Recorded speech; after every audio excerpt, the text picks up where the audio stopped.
Let's continue with this example. We are projecting V onto B, where V and B are now complex vectors. And we still can use this equation, which is the inner product of V to B hat multiplying by B hat. What is B hat? How is it related to B? Remember, B hat is the unit length vector pointing in the direction of V. So this is B hat. Okay, to get B hat, we need to find the norm of B. And remember, in the last lecture, we already seen that every element of B has length 1. And to find the norm of B, we perform the square root of the inner product between these two vectors. And because each has the length of 1, and one of them is conjugate of the other, we get back n inside, and we get square root of n. So this is the norm of B. Therefore, B hat is nothing but B over the norm of B, which is this expression here. So we have found B hat. Now let's find the inner product of V comma B hat. Okay. Well, let's remind ourselves what B is first. B is this 1j minus 1 minus j.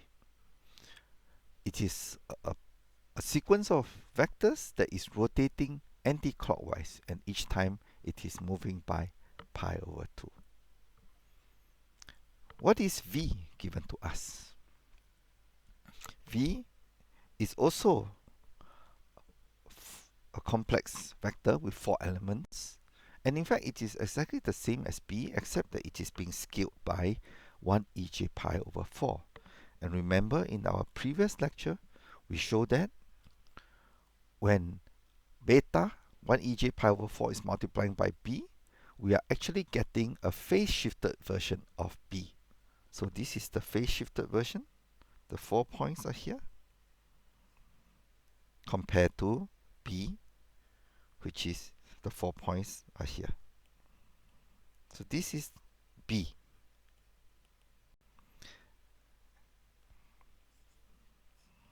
Visualizing the 4 points of C4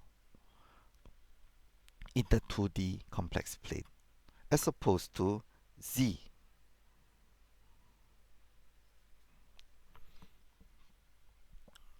which is also the 4 points. Sorry, this is V, okay, which is the 4 point, but now phase shifted by 45 degrees.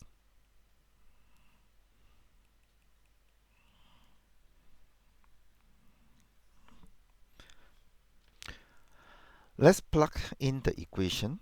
We need to calculate this expression. For that, we have to calculate this inner product. And remember that when we expand the inner product, the second entry is conjugate transpose multiplying by the first entry. We substitute B hat, and B hat, we have seen it to be this expression, B over square root of n. So this expression is B hat, and we have to perform the Hermitian, means that the column vector becomes the row vector, and each entry is complex conjugated. We can bring the h into B, so we have BH. H bringing into a scalar doesn't affect, so we have this. V, now we express it as the scaled version times B, which is what's given to us. This is V, scaled version times B. Well, then we have to perform BH and B. What is BH and B? Remember, in the previous slide, we showed that the norm of BHB equals to square root of n. BHB is actually the square root of the norm square, which is n. Now we start to shuffle all these values around. BHB becomes n. Square root of n remains, and the scalar remains. The b's are gone.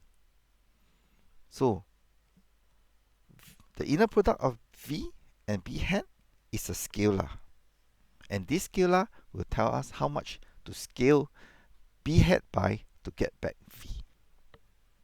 So see, the scalar is put here, multiplying by B hat to get the projection of V onto B. Let's substitute this. So this is the scalar we found. This is B hat. And remember what is B hat? We found that B hat is B over root n. And now we start to simplify again. N divided by root n times root n. Of course, the n cancels.